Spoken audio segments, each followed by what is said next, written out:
This video was supposed to be ready a long before right now, and I will have to somehow finish it in 2 days for art fight, because I am pretty irresponsible even with things that are of my own interest. Well, let's talk about my OCs. First, I will be pretty direct to the point. Context. You have this fantasy world, kind of fairy themed, and the general premise is that you have this kingdom that's really influential in this world, and the king is dying, as well as most of the kingdom because of a plague. Everything is hopeless, oh no, oh my god, what will we do? But there's a legend in this kingdom that in the moment of most need, the chosen one will appear to save all of them. Oh my god, the teeth of my model. I forgot to do the teeth, oh my god. Can you see it? It doesn't turn with me. Yeah, oh god. I'll have to fix this later. That's not the moment for this. Okay. And the chosen one will appear to save the kingdom from the plague, guiding the spirit of the kingdom. That's basically the... How do I explain this? It's really weird. In this world, the flowers, that's one of the species of this world, can disconnect their flowers, their essential life from themselves. Do you know Ib, the game, where the rose that Ibs carries represent her life? They can basically do this, but the rose can also be stored inside of them like a heart. I hope this makes sense. This doesn't make any sense. Okay. That's the... I missed where I was. What the fuck was happening? Okay, and then they have to guide the spirit of the kingdom, that's actually the king's heart, to the fount of life, that's just a healing place that doesn't exist, but exists technically. It's really weird. I will explain this. I don't know if I will explain this better later. I won't explain this better later, just accept. Okay, and with this in mind, my computer's dying. I don't know if you can hear, but my computer is absolutely dying. And the chosen one is just a story created by the founder of this kingdom. That is Lerofey, that beautiful, gorgeous thing that I suppose it's on the background right now, if I am editing this video kind of right. Lerofey, it's basically the founder of this kingdom, but she's a fairy. Remember I talked about the flowers? You also have fairies. They are the other sentient species from this world. But the fairies can't reproduce. Like, literally, they just can't. And Lerofey is one of the last remaining fairies, because fairies are hunted down by the flowers. Why? This involves another character that I will explain more about later. Just give me a moment. But as the founder of this kingdom, she doesn't want it to end. Basically, Lerofey, a fairy, summons an extra-dimensional being to solve the problems of their kingdom, because they can't solve it themselves. Why? Because they just doesn't want to. It's really fun. And the otherworldly being that is being summoned is Anthos, the main protagonist. This is technically an isekai, okay? Just to make clear. Anthos is a Swedish, miserable, almost 30-year-old guy. He is 27 specifically. I think he is kind of twink, but all of my male characters look kind of twinkish, so that might be a different issue. Yeah. Oh my god. Before being summoned in the Isekai fairy world, he was a legal analyst, and he was extremely efficient in his work. He was a really good... I forgot the word, oh my god. The person who does the job, you know what I'm talking about. This video is so stupid. I'm sorry. Since I don't want this video to be extremely long because I don't have a lot of time to finish it, I will keep it simple. Basically, Anthos is a really depressed person because he doesn't like anything of what he's doing with his life, but still he does it to support his family, specifically his father that is in need. That's basically the general idea. When summoned into this other world, he desperately wants to come back because he's worried about the situation of his family. So, although everything is quite insane for him, he just play along because he sees this as the fastest option to come back to the real world, let's say. Oh, I forgot he likes biology. Oh my god! There's some things on my script that I didn't remember anymore because this script is prepared long before I'm filming this. Oh my god, he likes biology. The people of this world are so weird. Male Cs are so weird. Oh my god. Let's see. What else? Oh yeah, I also have to comment about this. All of the flowers are somewhat based on actual flowers. It doesn't necessarily relate to the character, especially for one of the characters that I picked the flower, but I completely changed his personality later, so yeah, but they are all somewhat based on actual flowers. On the case of Anthos, he's based on a Queen Devil's trumpet. I really like him. It's a gorgeous flower, actually. I will put a photo of it. It's this. It's really pretty. Appreciate it.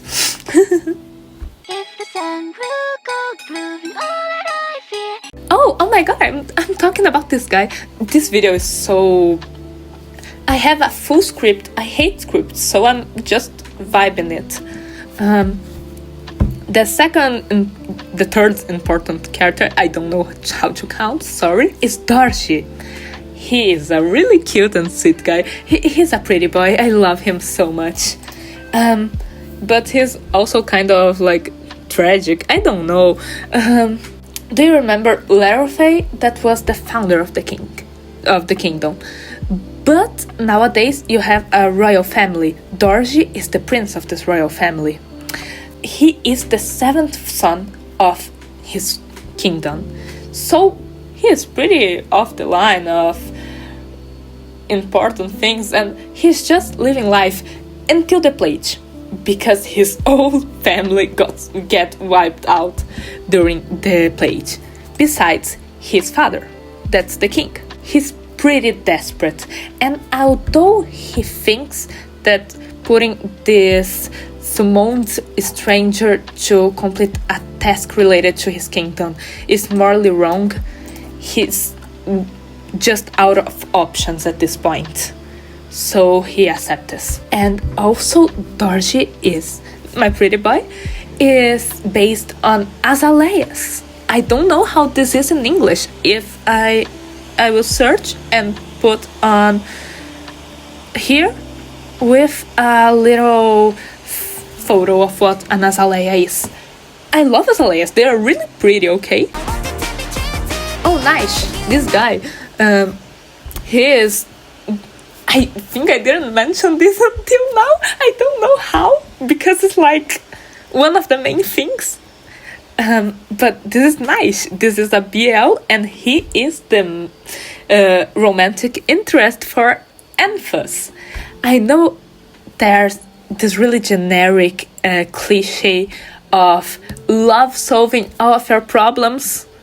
I won't be spoiling this part of the story. Naiche is younger than Oh, also Naiche is the guy that fucked the flower meaning things, because he is a lily of the valley, but he's not pure, not calm, not anything. He has nothing to do with a lily of the valley, but I really like his design, so I didn't want to change it. Bem, eu tô falando português agora, sacanagem. Well, he is an inventor, and he has a serious issue on taking care of himself, because he constantly heard during his childhood, that I won't detail further, that he wasn't worth the care. So he also doesn't take care of himself. But he cares a lot about other people in general, because although he isn't worth the care, the other people are. I feel like I am projecting, but we'll ignore this for now. He's really gay. I think I can finish his section on this note. He is really gay. Okay. The third main protagonist, Satrya. Although I forgot to mention, Anthos, Naiche, and Satrya are like the main trio of recurring characters. The other are neither are or lore relevant or just appear during one specific part of the story. Satrya, they them, woohoo! I love that I wrote this really excitedly on my script. Oh my god. He is based on a plum blossom, and I really love it because, I don't know, it's just, I really like the concept of getting plum blossom, peach blossom, and sakura as three siblings. Yeah, spoiler, I will talk about the sakura on this video. The peach blossom, no, because I don't like them really much. Sorry, I'm terribly sorry for this. Satrya is a swordsman. He is like the only competent fighter on the main cast, so until they meet Satrya, they are kind of fucked. But other than this, he is... What else he is? Other than this, he's a really serious person and takes everything way too seriously. At the point that he starts being annoying, in my opinion. But I think that's the main things about him, because the biggest part of his story is family related, is related to his siblings, and I will talk about their siblings later. Oh my gosh, not me misgendering my own OC. Oh my god, sorry, it's they them. But I will talk about Satrya more on Amir's part. Amir is Satrya's sister, sibling, or just whatever. It's previously mentioned. They are based on a cherry blossom. They are technically gender fluid, although the universe doesn't care a lot about gender in this context. I created this only because flowers are totally, I don't know, I don't remember. I'm not good at biology, I should search things more. But flowers are in general hermaphrodites. So yeah, I just thought it didn't make sense to have a really strict concept of gender, although gender is a social construct. You get me, I think. Amir's the oldest one of the three, and they are also the one that would rule their territory. But they are gravely sick from the plague. They are one of the people affected by it. But this will feel just really disconnected because I forgot what I was saying. Sorry. Amir believes that their territory really needs them. And they aren't completely wrong, but that's another topic. With this mindset, let's say, they decide to try to fool, let's say, Anthos, so that they could save themselves. But with the logic in their mind, the moral reasoning that this was the best for their people. Okay? And remember when I said that Satrya takes things really seriously. He's also have a really strict moral code. and facing what Amir is trying to do against Anthos, they just... This doesn't sit right with them. I think that's good enough. And there's a whole conflict, but one day when I properly tell this story that is planned to be a webcomic, I will... Yeah. Just accept it. The third sibling is called Sia. I also noted this. They won't have any meaningful portrayal here. Okay, they don't even have a design yet. Let's go! Oh, this guy, Orobas. Whoa, what a random name! Yeah, I know. And no joke, this name was suggested by one of my friends because I didn't know what to name this guy. And then I just kept it because, yeah, I can. Just like Lerofey at the beginning, Orobas also isn't an actual character. They are just a world building piece. And the world building piece of Orobas is why the fairies are hunted down by the flowers. Orobas and Lerofey knew each other at some point. Orobas is also the one with the knowledge to develop the summoning ritual that allowed Anthos to be here. But at some point, Lerofey and Orobas' moral code are pretty different, and their species in general have pretty different moral codes. Lerofey did something that I still have to decide that made Orobas feel betrayed. And Orobas is a religious leader, or was at least. They're long dead now, but at the beginning they started, it's been like more than 1,000 years and this guy is under the ground. What led them to use their religious influence to create the myth that fairies are bad, terrible, and oh my god. Fairies also didn't help themselves, but it was just a difference on principles and shit like this. It's like what made his legend seems more believable, but that's basically it. Oh, also Orobas is not a good guy by any means. He's a religious leader, but not by belief. He's just there. He is there because it seems like a reasonable life path. Yeah, Orobas is a bad guy, but I kind of like him. Judge me. He's dead, that's what matters. He's never gonna pay the price for his actions. I'm sorry. Like the goddess who promises endless. Amaia. If people are still hunting down the fairies nowadays, so this religious organization from Orobas is still up there. And Amaia is the main figure nowadays, at the moment that the story is happening. I don't have any drawings of them, so either I will rush it or this section won't have any illustrations. What's really cool, they are based on a hydrangea, so maybe the image for the section will just be this the whole time. Look, pretty flowers! Ah! If I remember correctly, they are venomous. They're really pretty also. Oh my god, I don't have their things registered! Oh no!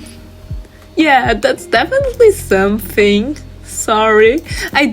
He's the religious leader nowadays. I know he's against Anthos and he's like the biggest issue on the journey, but I don't have anything else noted down about him. I want to keep consistent. That's it. That's about it. This video is a lot shorter than I expected it to be. Thank God. Oh yeah, I forgot about this. I have things about the religious organization they are part of. That's more of a cult than a religious organization, but fuck it. They let their hair grow because it's something. Somehow these religions drink a lot from nihilism and nothing matters because they believe the world is going to end pretty soon, and it's past 1,000 years already, but fuck it. From the sense that everything is meaningless, they let their hair grow. Like, yeah. And since what they believe is going to destroy Earth is the sun, the main figure has to stare at the sun for an hour as like a passing rite to prove their worth of the position. Obviously they are blind. As to be expected. Your eyes don't end well after this. So both Orobas and Amaia are blind. Orobas kind of just half blind because he kind of faked his shit, but Amaia is like a true devote and he believes everything of his insane shit that he's praying for, and he's actually blind. I think that's what I had to say. There's a lot else on world building and shit like this, but I won't make my life any more complex, okay? Thank you for listening me yap about these OCs for, I don't know, 20 minutes. I will have to cut down a lot of this. The original audio has 26 minutes. I hope this inspired you to attack my OCs on art fight, or at least participate on art fights. That's my main objective in the end of the day. And also something. Yeah, good day, good life, how you doing? That's it. Bye bye.